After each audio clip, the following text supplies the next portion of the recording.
what's up everybody? Motley GM here. Today, I want to follow up my previous world building video by taking a look at history and lore in your game world. Lore is tied directly to the history of your world, and that history of your world tells why things are the way they are, just like our world today. No matter the size of adventure or campaign, some small amount of lore can be added to give that more believable feel to an adventure or a campaign setting. Now keep in mind, I'm not your dad. It's not my intent to tell you what to do or how to think. All of what I say in any of my videos should be taken with a grain of salt.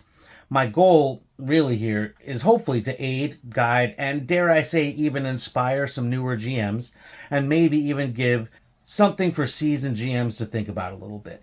Always consider your individual situation, of course. How much you want to prepare or are able to prepare is up to you and is a real thing to consider. Prepare what you feel is necessary for the game you want to run, and start small. There's always time to add on. This start small and add on philosophy is very common advice in the tabletop space and a useful way to go about world building in my experience.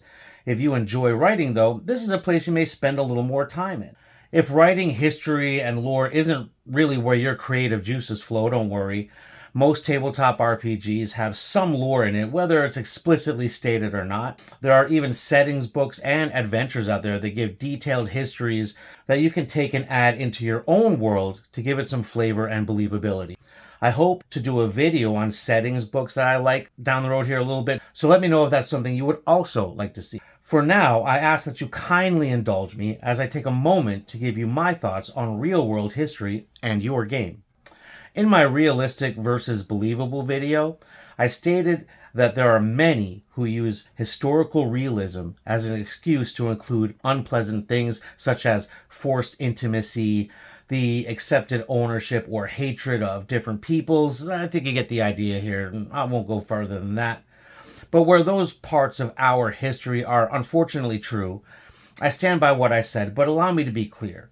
In that video, I am specifically referring to those who use the term historical realism by term, but don't actually understand history or tend to only glean what they can from pop culture and various other media sources, or focus primarily on those negative aspects. Who I was not referring to are the tons of real historians, from novice to amateur to professional, that actually know history and utilize that as a balanced inspiration for the world they build. I consider myself kind of a history nerd here, so I certainly don't want to piss off any of the history nerds. I'm on your side. I'm actually advocating for that stuff. I mean, it's really awesome when you use real history and take the time to learn about it and use that as inspiration, and I'm absolutely advocating for that on my channel here. Real world history is not only an excellent source of inspiration, but a great way for you to get to know our world better. On the channel here, I like to encourage a different look or approach, and to mix up ideas and thoughts to come up with a unique and creative result. I hope to also encourage the study of real history, beyond tropes and stereotypes, and much further than just a Google search and a Wikipedia article. Please, people, please look into it a little bit deeper than that. I mean, history is about the real people and events that shaped our world, and that deserves a bit of respect from my point of view, at least. Now, as I feel I've said before in another video, most popular sword and sorcery type of fantasy tabletop RPGs you find out there are described as based on medieval times, typically European, if you really want to be honest about it. Now, for a very basic and general reference for your ponderings, what we call the Middle Ages or medieval times were roughly from the 5th to 15th centuries. So about 1,000 years, roughly again. Lots of things can happen in that time because for people, 1,000 years is a long time. Someone that may be from the late 5th century will have a different experience than somebody from the mid-12th century, let's say. For further perspective, as of this recording at least, America is 246 years old, just about a quarter of the time that the Middle Ages were. And in that 246 years, there's a ton of history to explore and to be inspired by. When considering historical inspiration from our world history, I respectfully suggest that you not limit yourself. There's an entire world of history out there, so explore different countries, societies, cultures, and events with an open mind. Find what speaks to your inspired side and take some time to learn more about it. You may be surprised what you're able to find. Once you're all inspired up by real history, use that inspiration for your world. Something I typically like to do is to ask questions that may help guide how I implement that inspiration. Some example questions I might ask myself can include, how would a particular event look in my world? And how would the people of this world react? Would it be the same as our world or would it be different? What way did the event shape the society or culture that prevails? Who were the heroes and who were the villains? What role did resources play? How does the presence of magic and or technology change things? Now, obviously, this is a short list, and these questions can apply to much more than just classic fantasy, but to any genre. But using real-world history as inspiration can add a bit of that believability you're looking for. How you want to apply that is up to you, you builder of worlds, you. With or without real-world inspiration, creating your own lore and history can be fun for the novelist and creative writers of the group. I fully realize that writing a world history can be a daunting task, but if that's what you're looking for, then this is the way to go. History within a world can be a fun way to write creatively and have a chance to tell those stories you want to tell, but you can't really force on a group in an adventure. It also inspires the stories that become your world's lore. From wars to technological advancement to societal and industrial development of all kinds, the history of how anything came about is what the lore of your world becomes. Sprinkle in some of the fantastical elements, such as massive amounts of advanced technology, the presence of magic, different fantastic and strange creatures, different villains or negative entities that arose. And you start to have yourself a little bit of a world history, or at least a history of the region that you're in. Now, the depth and the scope of that history is always going to be the creator's choice, so keep that in mind. And for my artists of the group, keep in mind that world history is a great way for you to use art to depict historical events. So if you're somebody that's really into drawing or creating scenes with miniatures and stuff like that, this is a great way to depict historical events using your artwork. By all means, artists, jump on this one too. Using your artwork to display and portray history of your world really gives that world that flavor and that little taste of, hey, this is my world. Now, as with a lot of world building, I like to use questions to aid in my decisions. I will give you some examples of questions here, but keep in mind that this is by no means an exhaustive list. Consider this perhaps a starting point. Add on as you like. If you have a similar process that I do, please share some of those questions you ask yourself in the description below, or what you consider when creating history and lore for your world. Now, here are some examples of questions and what they pertain to that I might ask when creating history and lore in my world.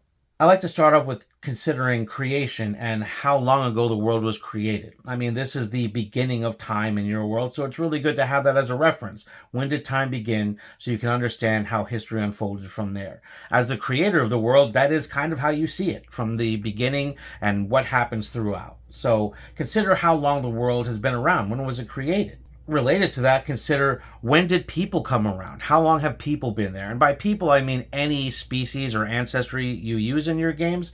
But when were they there? When did they show up? Have they always been there? Did they show up when creation began? These are the things you can really start to ask yourself to give you a basis of when time began in your world. Now, considering whether your world has gods or not, think about when they came about. Who were the first followers they had and why? On a much smaller and local level, you could think when, why, and by whom was a particular following started in any given place? And how did that affect that place? Consider magic in your world. When and how was it discovered? Who was the first to use it? When did magical knowledge spread? Or was it always known? Is magic accepted? If so, when did that happen? What happens on the other side of that if magic is feared and not accepted? When did that become official?